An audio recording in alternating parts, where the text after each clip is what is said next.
As a part of our Rooted in Central Florida series, we're continuing to honor local African Americans with lasting legacies in the community. Today, we're honoring Bethune Cookman University's founder, Dr. McLeod Bethune. She's known for her journey, born to former slaves who ended up paving the way for higher education for African Americans. News 6 at 9's Carolina Cardona has her story.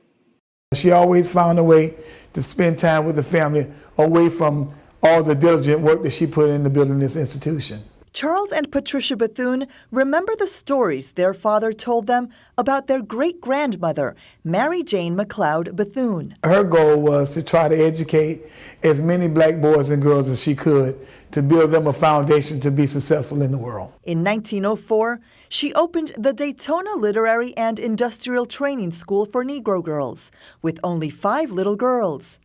Then in 1923, it merged with Cookman Institute of Jacksonville, Florida, and in 1931 became Bethune Cookman University. Living in her footsteps gave me a lot of joy and pride, but at the same time, I knew that I could never do the great things that she's done.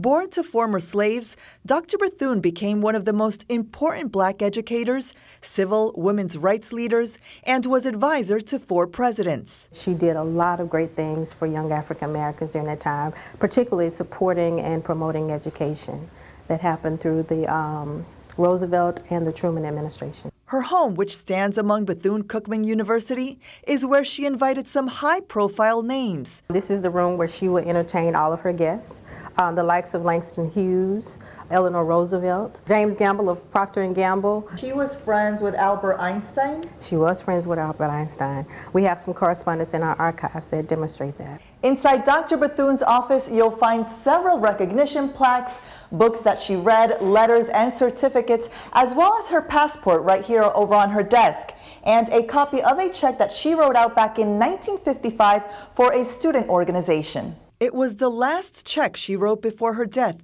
May 18, 1955. With an exception of a TV and 2 rocking chairs, every piece of furniture and decor in the home is original. If you look over here, this punch bowl was given to her by the King family of Coca-Cola. The china up here in this cabinet was gifted to her from John D. Rockefeller Sr. And the china in the cabinet was gifted to her from First Lady Eleanor Roosevelt.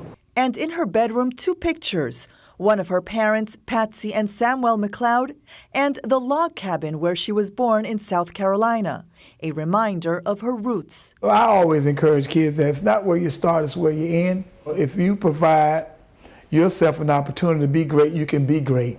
Carolina Cardona, News 6 at 9.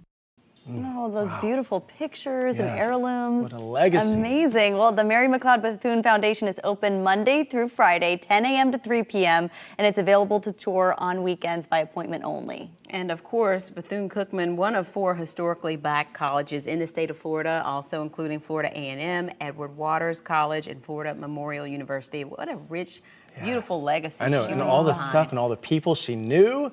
Fascinating. Oh, that was fascinating.